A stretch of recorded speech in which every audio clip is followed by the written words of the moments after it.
Okay, I had a chance to complete most of the design. I'd say I'm pretty close, but I wanted to show you some progress.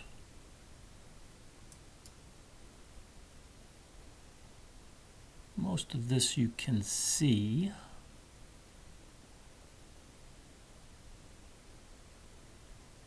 Now I can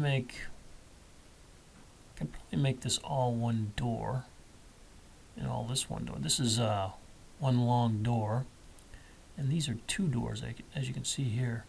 So, but I probably can make an adjustment there.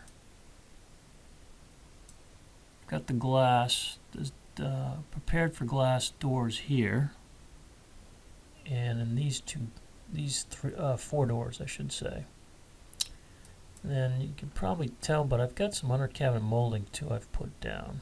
I can show you a closer profile what that is. And the other thing I realize is you want, according to your drawing, you want 4 drawers. 1, 2, 3, 4. I can do that too. I'm asking the manufacturer how I can manipulate the software so it's showing that. Right now it's showing a drawer here, a drawer there. So 1, 2, 3, 4, 5, 6 drawers. It's a little busy. So I think we can fix that as well. See the niche for the refrigerator. You can also see the niche for, I believe this is some sort of beverage refrigerator over here. And the other thing I did was added wainscoting. Instead of a flat panel, I added wainscoting here, and then some base molding at the bottom. You can see the base molding.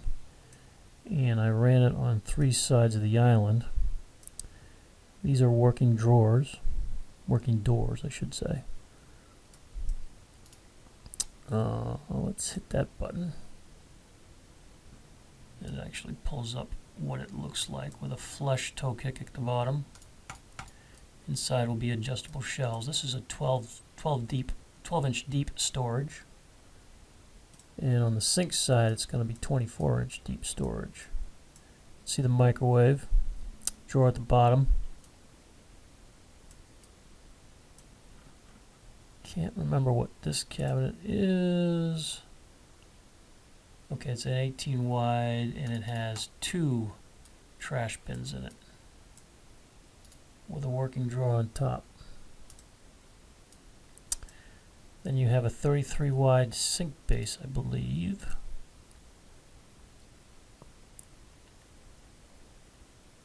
Yep, 33. And then there's a dishwasher.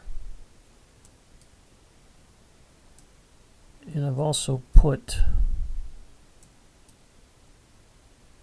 wainscot paneling right there. Now the reason why, one of the reasons why I did wainscot paneling is it not only looks better, but when this cabinet is up against the back of the cabinet where the microwave is, then there's a seam that runs along here, and I wanted to cover that seam with this panel.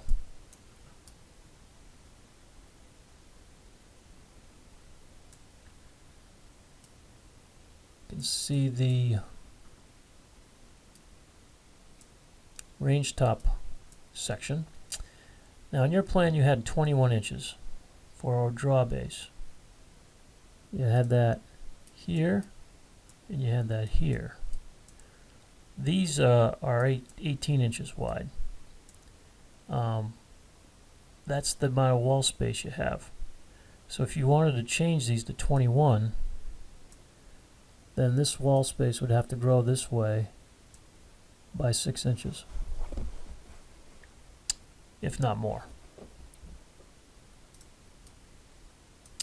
These are 12-inch wide units, and they have shelves in them. So this is a pull-out.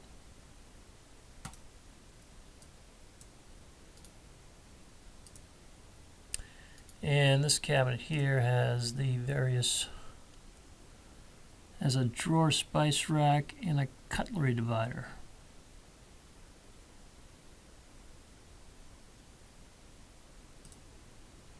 And I think this one had some as well. Let's see.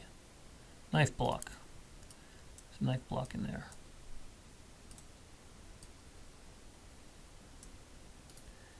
And this guy, at the moment I've got Corbels, and this is a cherry look, and I believe there's storage right there. So let's do this. I don't know if it lets me open up that storage. I don't think it's going to let me do that. But I could be wrong. No, it's not going to let me do that. I have to look in the book, but I believe this is pull-out storage.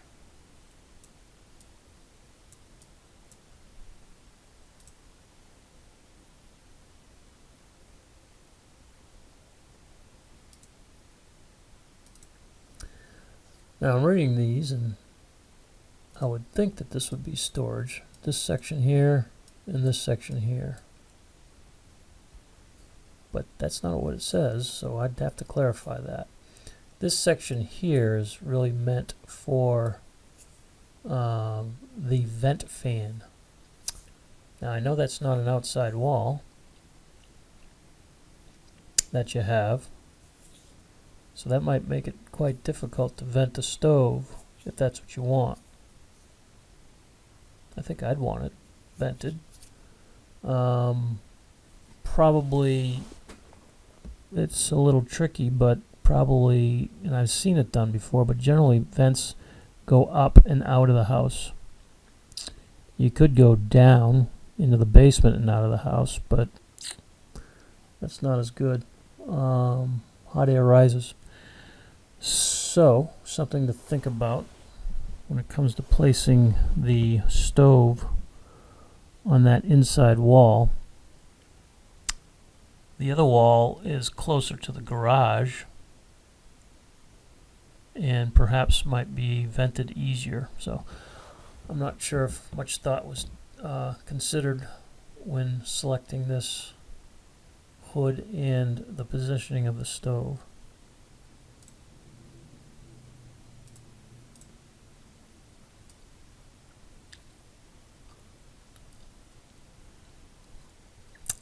If you look at this drawing,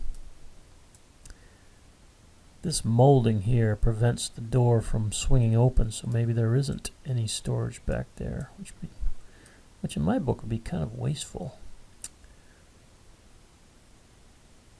Could I make something like this that has storage right there and right there? Yeah, I could. But it wouldn't be this hood here. I'd probably have, this is a separate cabinet, this is a separate cabinet, and then this hood area separate. Probably what I would do. Then I'm looking at this more, 9 inches. So that means this part here probably can't be inset. So I have a couple questions about this for the manufacturer, but this eye indicates that it can be inset. So, what do I know? I'd have to figure this out a little bit more. But just wanted to show you some progress. There's a few things I'd like to continue to figure out. Get a better shot here at the under cabinet molding. And of course you can see the crown going to the ceiling. This door would be prepared for glass. This one here and these two over here. I don't know how this is going to look, but let's hit this button. Yeah, it doesn't look quite right. But I'll show it to you anyways. So I have to make a few adjustments. You can see the cherry wood center, and then I've got to fix this under cabinet molding so it's white.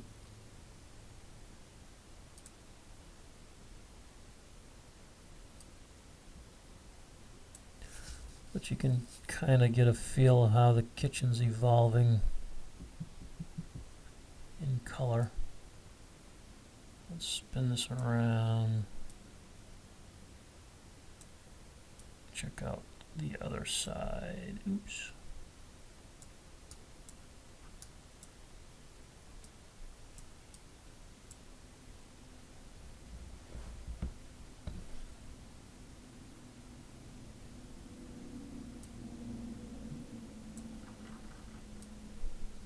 Check out some of the island.